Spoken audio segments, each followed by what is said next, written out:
discussion today is with regards to introduction to Sharia principles governing commercial transactions. So most of the discussion will be the commercial banking, the Sharia commercial banking in Malaysia.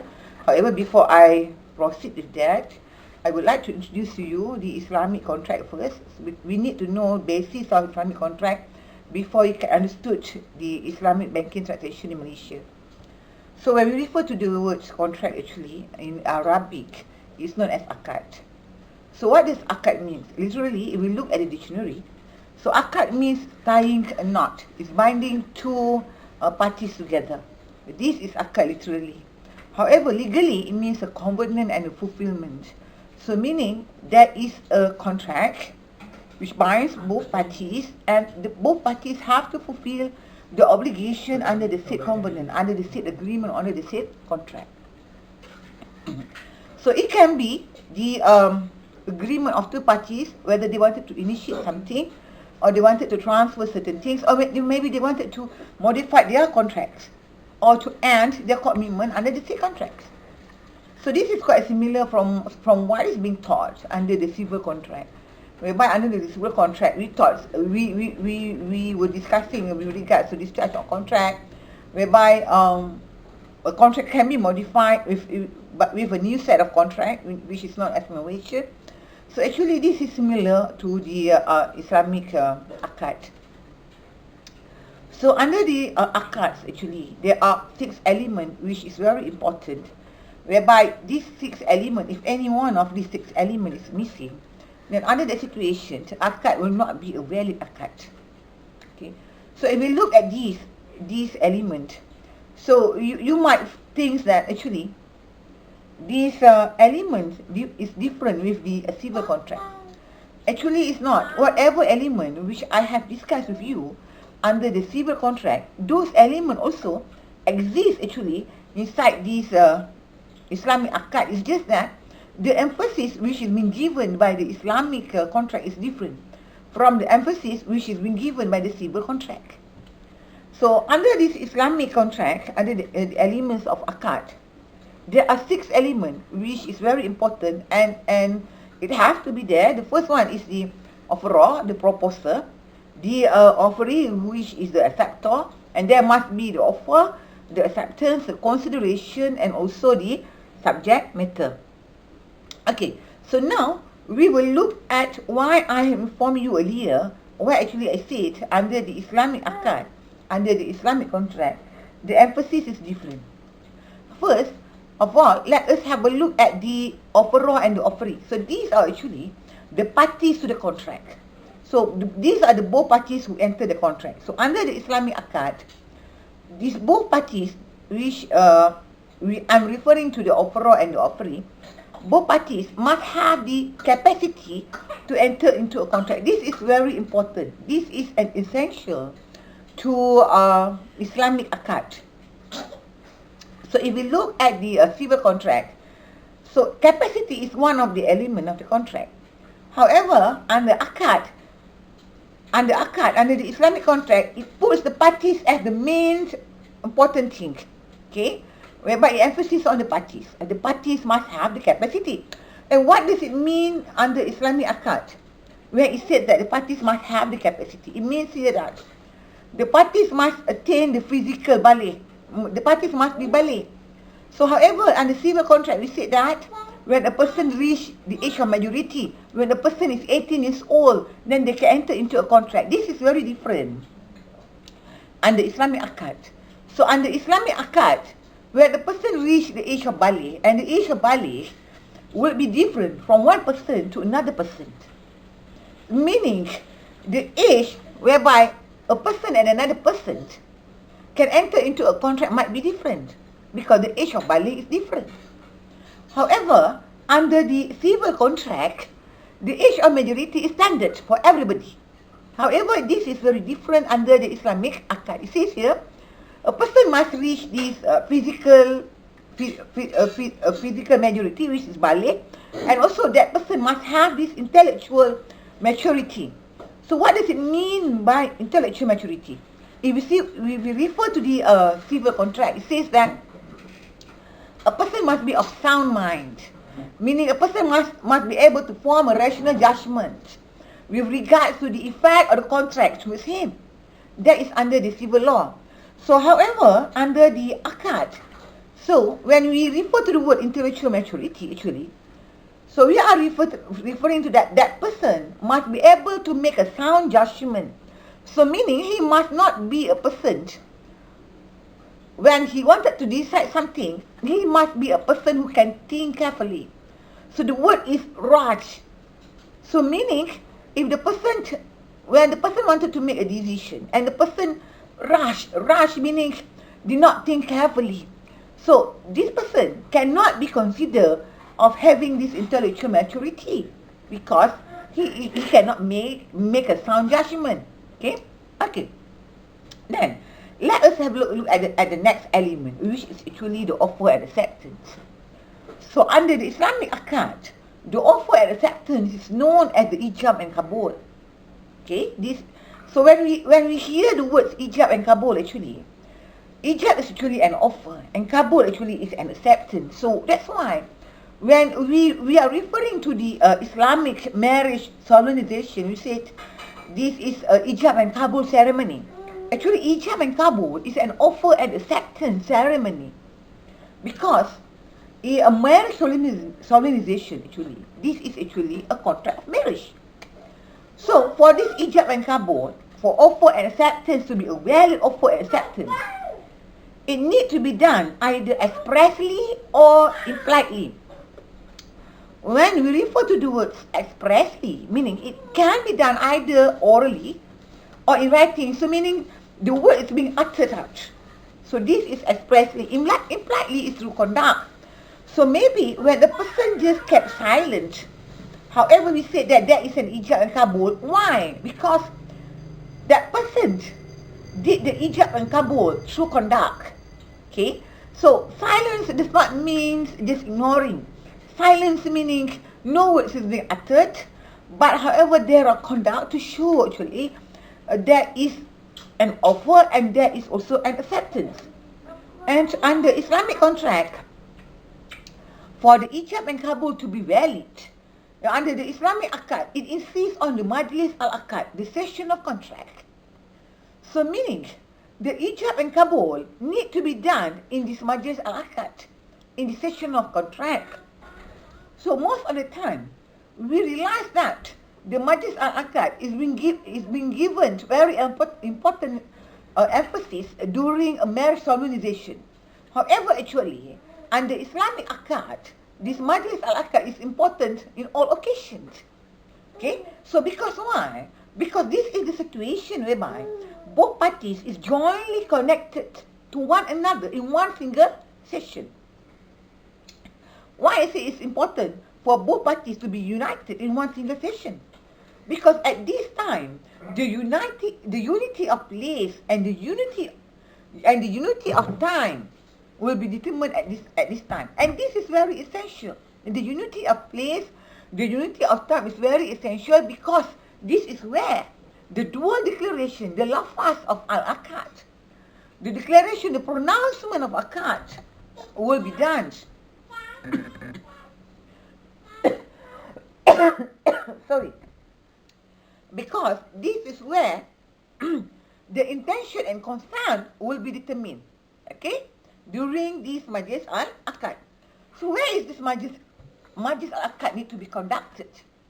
So this majlis al-akad can be conducted at any natural place for that kind of transaction. So the word is actually natural place.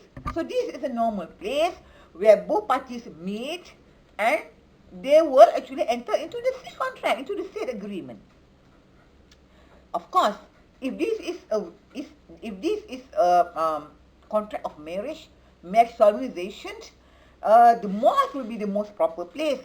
However, let's say if this is a contract with regards to buying of raw material, of course the marketplace is the most proper place for the majlis of akad to take place.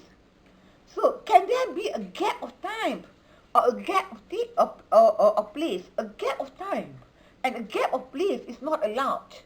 So that's why during a marriage solemnization, the emphasis on this said that you have to pronounce the akad in one breath. Why? Because they don't want to have this gap. And one there is a gap of time, one there is a gap of place. We say that there is an interruption. Once there is an interruption, then the akad will not be a valid akad. Meaning that the acceptance need to be done immediately. So let's say, if the offer is being done in the morning, can the acceptance be done in the evening? No, you cannot do that. Okay? So if you wanted to delay the acceptance, then the pronouncement should take place in the evening. Okay? So this is very important. And this ijab and kabul, it can be done through interpresenters.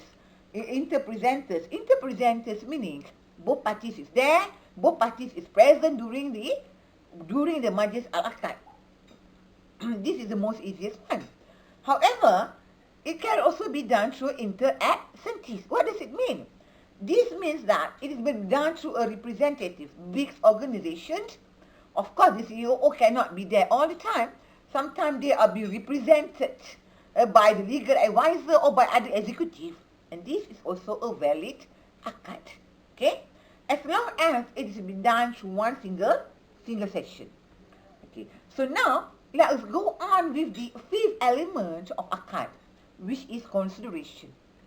So consideration under Islamic contract, it can be in the monetary form, the normal form of ringgit Malaysia or USD or whatever it is, or it can be done in other commodity. Barter system is allowed as a consideration to an akad.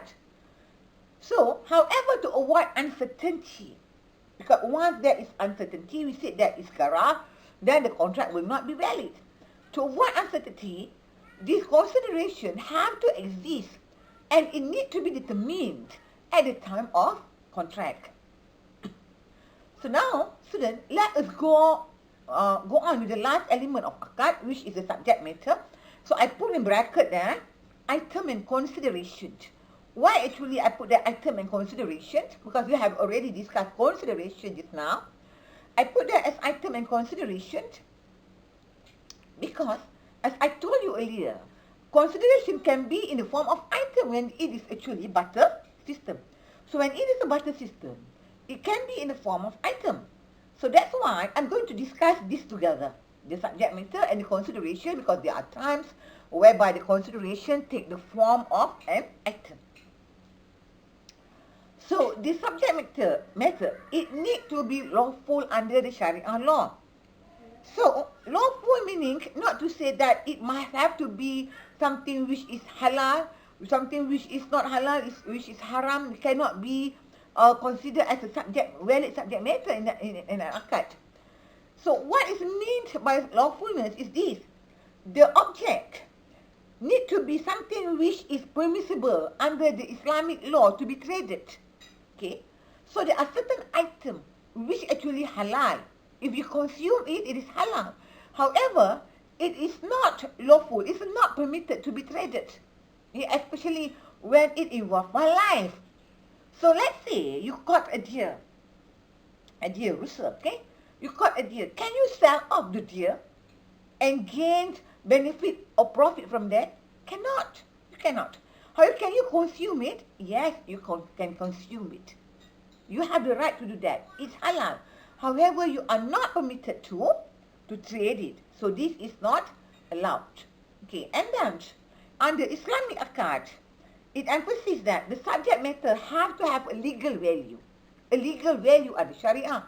So meaning the said item have to be valuable. So that's why sometimes it said that, I'm not so sure about this, so maybe you can get Ustad or whatever to clarify on this. However, it says that you cannot trade money with money. Okay? So that's why sometimes it said that Forex is not valid under Islamic contract. Why?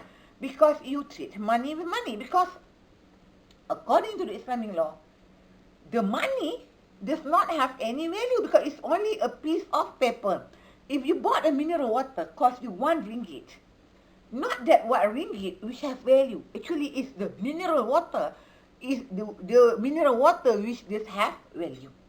Okay, so that's why you cannot actually, okay, enter into an akad with regards to something which does not have value. And of course, it must have value. It must have ownership. You have to be the owner. If you are not the owner, you are being authorized to enter into the said transaction. Maybe you're an agent. And of course, the said item, the said subject matter must be in existence at the time of contract, and it has to be in deliverability state. It can be delivered because it's there, it exists. And because of that, it has to be in a deliverability state. And of course, there have to be a precise determination. So meaning, if you wanted to buy, let's say you wanted to buy flour. So how many tons of flour you wanted to buy? 5 tons of flour? 5 kilos of flour? Okay? So you have to be precise with regards to this. Okay? So this is said that a precise determination, we are going to refer not only precise with regards to the value, the amount, the location, where actually is the subject matter. And then all parties, of course, have to be satisfied with the contents of the contract, because once all parties are satisfied with the contents of the contract, we said that there is a consent. Okay? And there is a mutual agreement which had been reached here between all parties. Okay, students, now let's have a look at the categories of Islamic contract. So Islamic contract is be divided into unilateral contract and bilateral contract. Unilateral contract means one side. So example, I put it there. Yeah, this is a gratuitous in form, like wakaf. So if I give my land as wakaf, this is a unilateral contract. I give it as a wakaf. So under that situation, no need to have an acceptance, because this is a gratuitous contract. A bilateral contract means both parties. Bilateral, you have the offeror and also the offering. So there are many kinds, many categories of bilateral contract. I put it there as contract of exchange. If you look at the spelling there, I spell it as UQUD, as uqud. However, we pronounce it as akad. So why I did not write it as AQAD? So these are Arabic words. So meaning that we does not have a specific spelling for these Arabic words. So we can spell it this way, or we can spell it as akad, AKAD. UQUD also, you pronounce it as akad. The contract of exchange is akad al-mu'awadat. This is a normal contract of exchange whereby you pay for the things that you wanted to buy, and you get the said item. You went to the supermarket, you bought items, you pay for it, right? And you get the items. This is actually a contract of exchange. A contract of security, this is akad al-tawtikat, contract of security. Then we have contract of partnership, shirkah, contract of safe custody, which is wadia, contract of utilization of al-samfrak.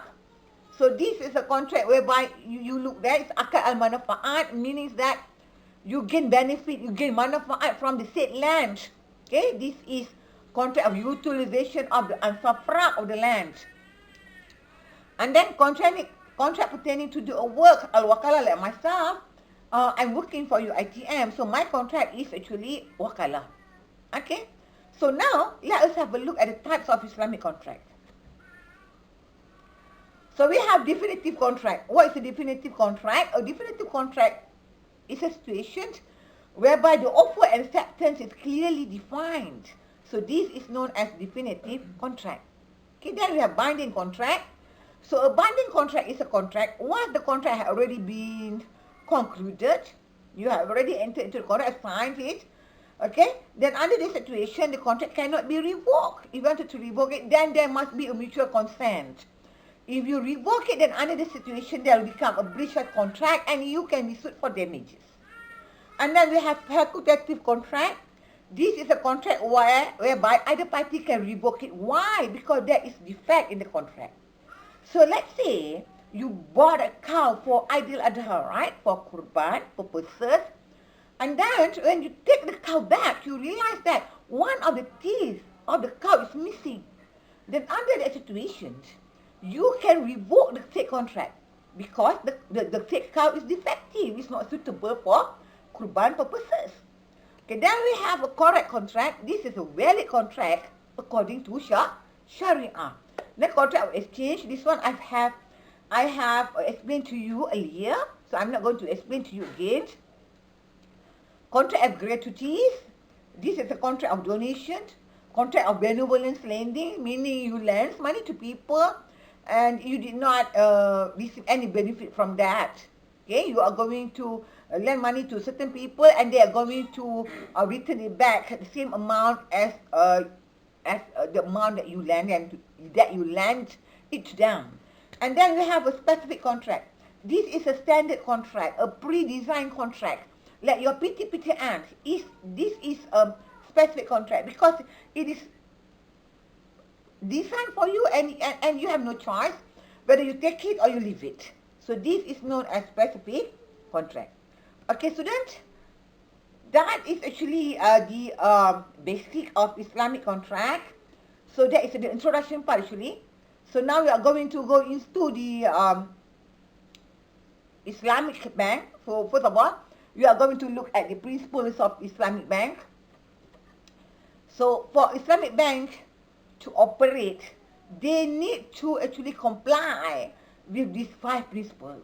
Okay, what are those principles? The first one, the most important one, is that there should be an absence of interest.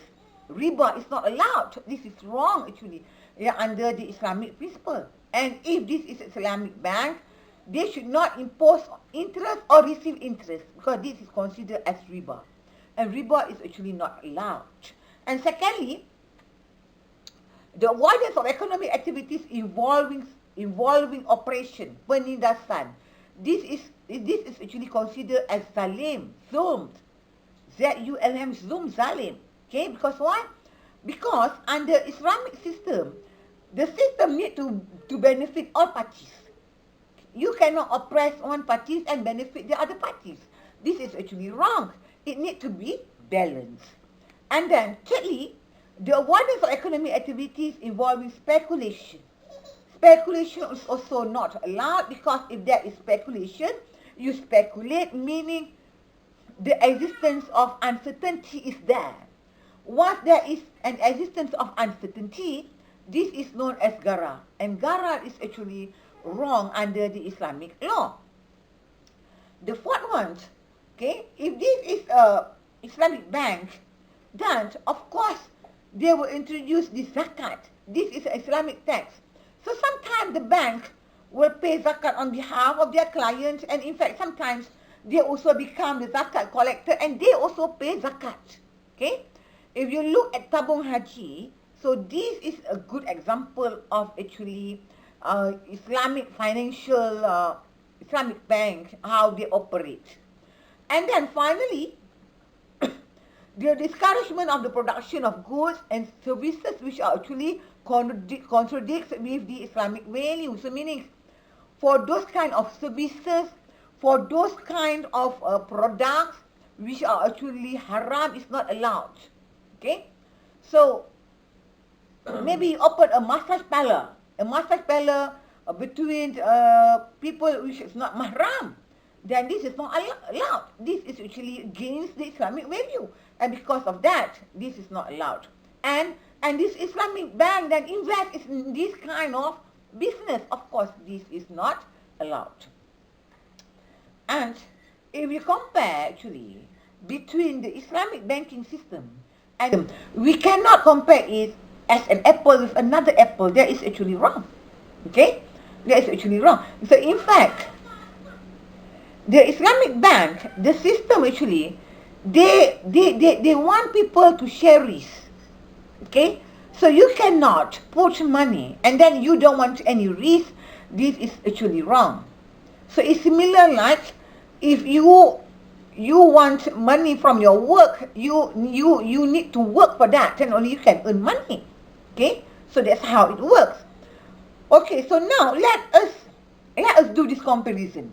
I have put it in a diagram here, so that it's easier for you to compare between the conventional bank and also between the Islamic bank. let us look at the first comparison.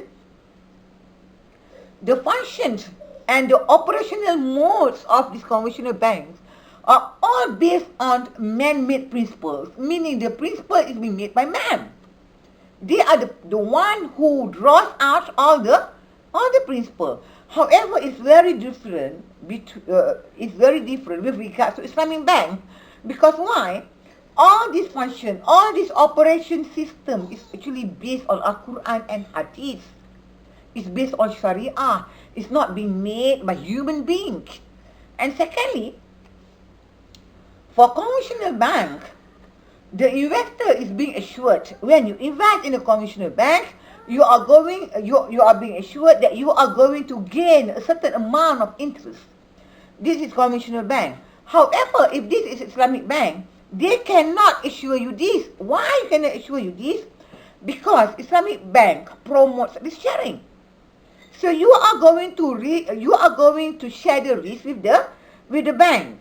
So if the bank is the provider of the capital, then they become the investor, okay? And the user become the entrepreneur.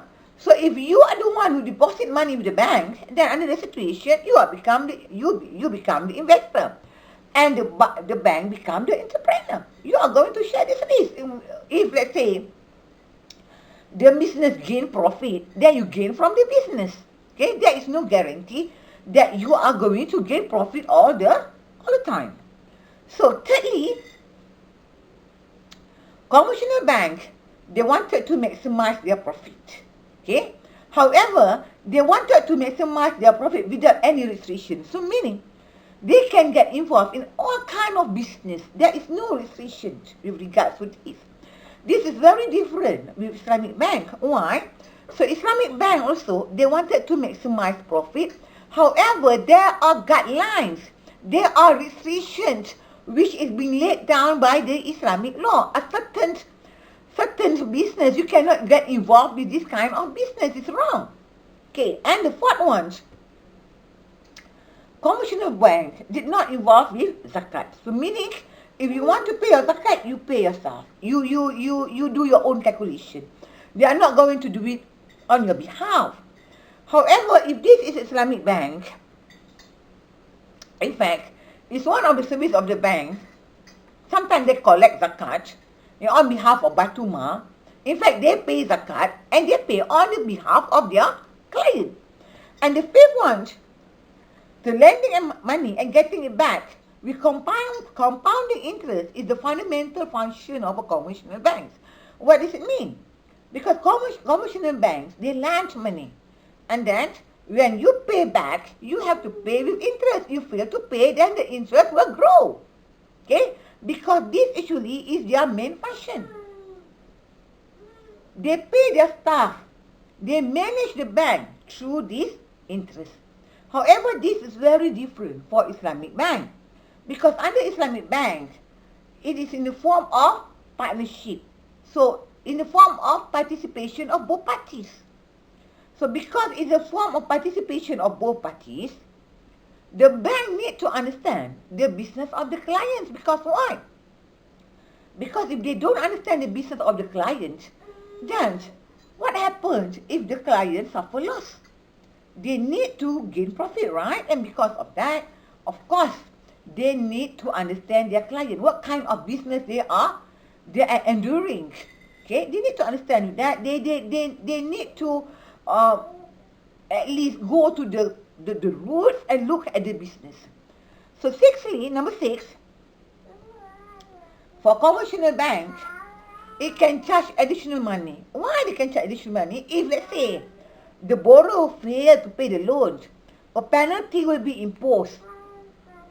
Apart from the compounding interest just now, which meaning the interest will be more and more and more, so they also impose penalty. If let's say the borrower defaulted, failed to pay the loan. So what about Islamic banks? So Islamic bank, there is no provision to charge extra money from the said defaulters. However, the defaulters need to pay a minimum amount of compensation. Kenalah bayar ganti rugi kan? And sometimes these compensations will be given to charity. And if there is an early settlement, maybe rebates will be given also. And number 7, for commercial bank, most of the time, the emphasis on your own interest, meaning the interest of the bank will become prominent compared to the interest of the public. That is the commercial bank. This is very different from the Islamic banks, because Islamic bank, they are going to give more importance to the public interest because they want to ensure that the public will grow with equity. So meaning there will not be the situation, the rich will be very rich, the poor will be very poor. So they want the situation will be balanced. So this is as Islamic bank, the purpose of Islamic banks being formed. So number 8, for commercial bank, which is based on interest, so borrowing from this bank is quite easy. Why I say it's quite easy? Because the bank doesn't care where you wanted to invest the money which you borrow from the bank. However, for Islamic banks, they need to check whether you comply with Sharia or not, whether you are going to invest your money into something which is not allowed under the Sharia law. And number 9, since income of the banks is fixed from the advances, from the money they lend to the customer, it's fixed. It already settled inside the agreement. You need to pay certain amount rate of interest. So because of that, they doesn't care whether your project is a good project or not. And because of that, they are not going to give importance with the evaluating of your project. They doesn't care whether this is a good project or whether it's not a good project. This is very different from Islamic bank. Why I say it's very different from Islamic bank? Because they are going to share the profit and loss, and because of that, they need to give more attention to this project appraisal. The proposal, they need to evaluate it carefully. They have to make sure that it will gain profit from this project. And number 10, for commercial bank, if they wanted to lend money, they wanted to look at the creditworthiness of the client. If you can prove to the bank you have a very strong income, you have a pay slip which shows that you earn this much every month, most probably your application will be approved. However, if you are a fresh graduate, you cannot prove that you are a person who can afford to pay a loan, then they would not actually approve your state loan. However, the situation is very different from Islamic bank. Why? Because as I told you just now, Islamic banks going to give more attention on the project, on the viability of the project, whether the project can succeed or not. And number 11, a commercial bank, the status of the bank with regards to the client is that of their relationship with the client is creditor and debtor. If they lend money to the client, then the bank will become creditor. If the client deposit money with the bank, then the client is actually the creditor. Then the bank will become the debtor. That is the relationship between the bank and the client. However, under Islamic bank, this situation don't work that way. Because why? Because I told you just now, they share risk, and most of the time they are partners. If they are not partners, then maybe they are investors and traders, or buyer and seller. Okay, if you wanted to buy a house, what the bank will do, the bank will buy the house on your behalf and then sell it back to you. And that situation, the bank become the seller and you become the buyer, and you pay back the bank through installment. And number 12, this is the last one, the difference, number 12, maybe it's more than that. However, I wanted to highlight these 12 differences. Number 12, a conventional bank, they guarantee their client that if you deposit money, you are going to get back whatever you deposit. Whatever money you put in the bank, you're going to get back. However, Islamic bank cannot give this guarantee. Why? Because I say you are sharing risk, right?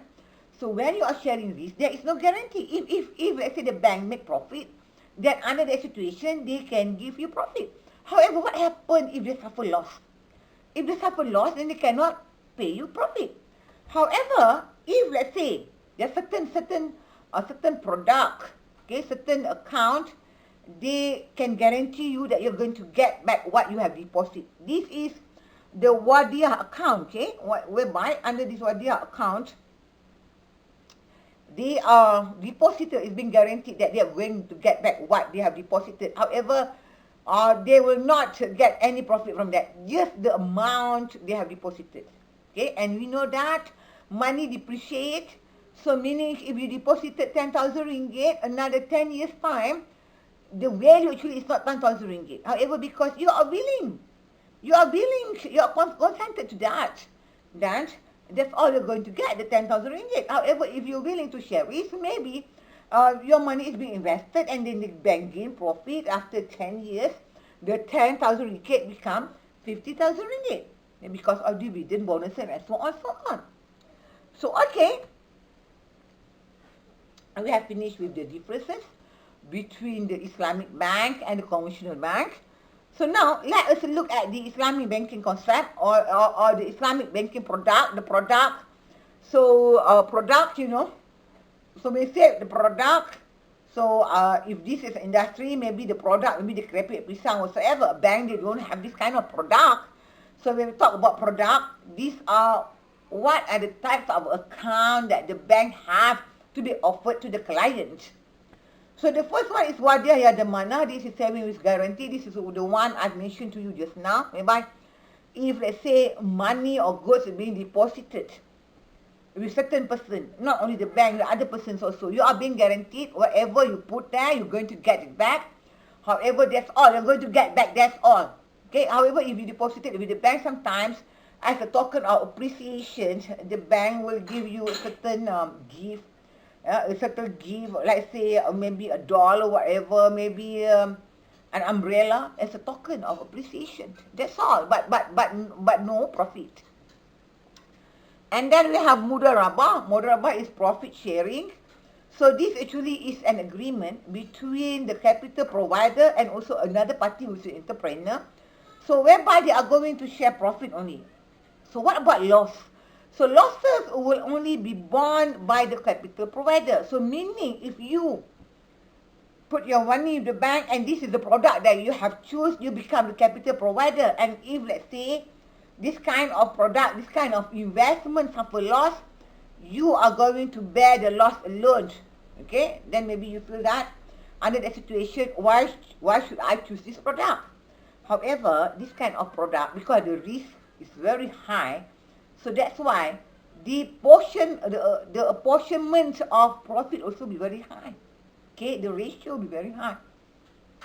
So if you are willing to take the risk, so this is a good product for you to get involved in actually.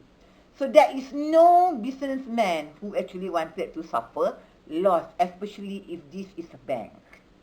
Okay, number 3, this is musyarakah. Musyarakah is joint venture. From the word joint venture, you know, usaha sama. So meaning both parties is going to share the profit and they are also going to share the loss. Okay, meaning the bank and the client, they are going to share the profit and the loss. So the ratio is as agreed by both parties. The ratio of profit and the ratio of losses as agreed by both parties. And then we have buy. When you see the word buy, B-A-I or B-U-Y or B-A-Y, buy meaning sale.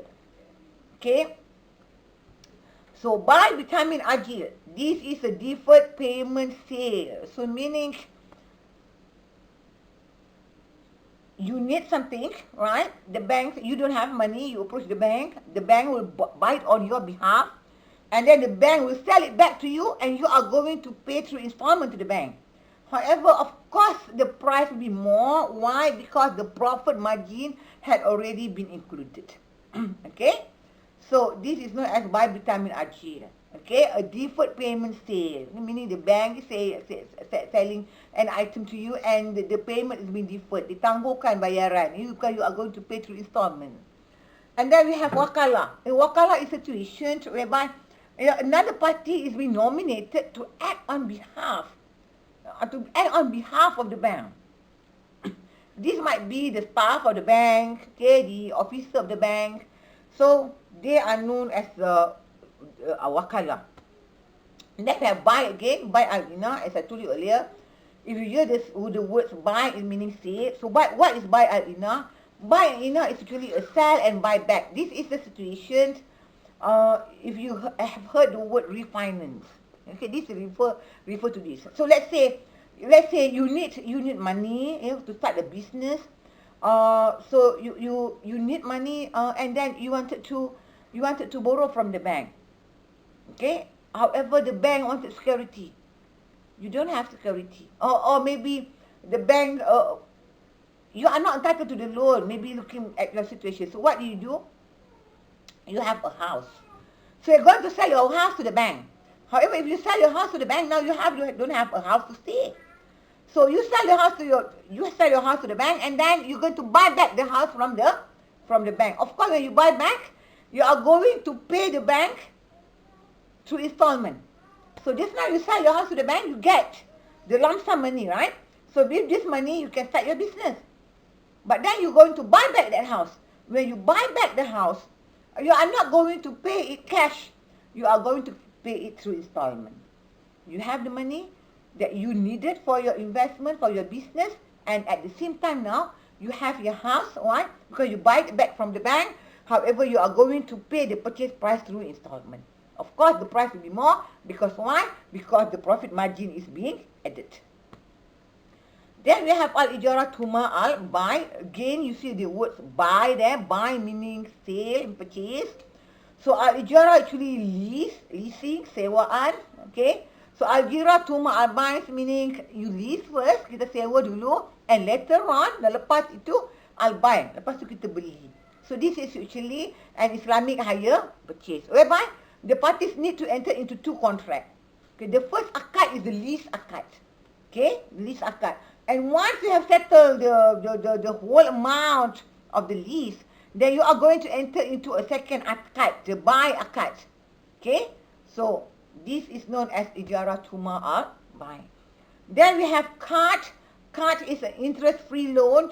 Sometimes this is a good loan. Sometimes the bank provide loans, especially for scholarship for students to further studies, and then there is no interest. Okay, free of this interest. This loan is free of interest. Can the bank do that? Yes. This is known as card. You pay back as whatever amount you have borrowed. And then we have buy salam. Buy salam. Buy again, sell and purchase. Buy, so meaning after you have bought the item, then you shake hand and you go back. You did not take the item back home. Why? Because this is future delivery. Future delivery.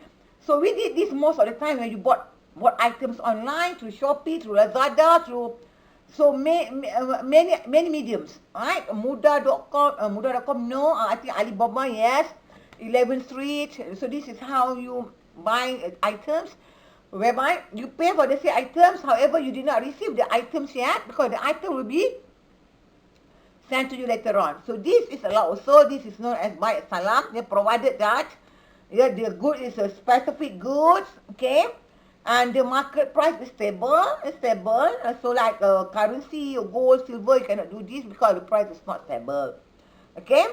So of course the goods have to be certain in quality, in quantity, and also the workmanship.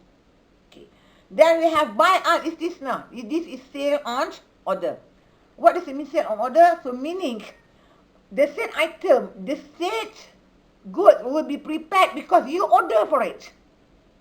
You give the specification. You order this item. You order these goods, and it will be paid once when the goods being manufactured for you. It have reached certain level. You are going to pay up to that level. So let's say you wanted to build a house with a contractor. You enter into an agreement. This buyout is this not agreement. So meaning you want the house according to your description, right? So once the house has certain have reached certain level, let's say 10%, so you are going to pay 10%, and then it build for you up to 20%. Then of course you are going to pay up to level 20%. So this is applicable to those kind of goods which is special to you only. Okay, so you cannot buy this good anywhere at the marketplace. Okay, so maybe you wanted to order a special gown for your convocation, let's say. Okay, and it's very costly. So you can enter into this kind of agreement whereby you are going to pay the seller, after the good have been manufactured. Okay, so this is very different from buy as salam, because buy as salam, what happened is that, under buy as salam, what happened is that, we need to pay first. The goods will be delivered later. However, under buy al istisna, so you are going to pay once the said goods had reached certain level. So this is most of the time for goods which is very rare and very expensive. Okay, student. So this is the topic under Islamic banking, under Islamic transaction for today. So thank you, students. Thank you, student. So I see you on the next class, and please do your revision. Bye bye.